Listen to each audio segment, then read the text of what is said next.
Hello, everyone, and welcome back to Civics. Today is May 6th, in which I'm recording this video for you.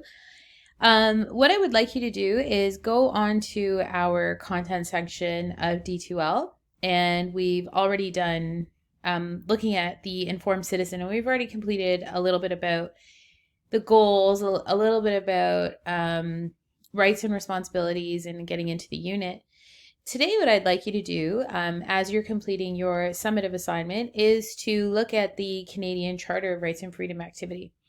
When we were looking at rights and responsibilities, we talked a little about those 7 sections that are included in the Canadian Charter of Rights and Freedom.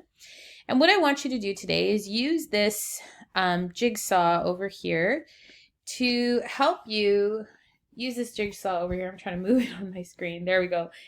So use this jigsaw over here to examine the charter in a little bit more detail. So this chart is available for you called the Canadian Charter Activity. And here is a summarization of the full Canadian Charter of Rights and Freedom. So as you're doing that activity and you're trying to do your scavenger hunt and figure out all those different pieces in the previous handout, this 4-page summary of the Canadian Charter will definitely help to make things way easier for you.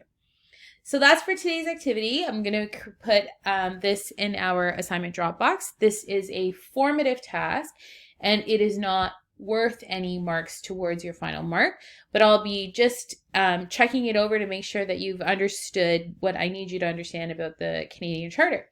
If you have any questions, let me know. Please email me, and look forward to talking to you soon. Bye.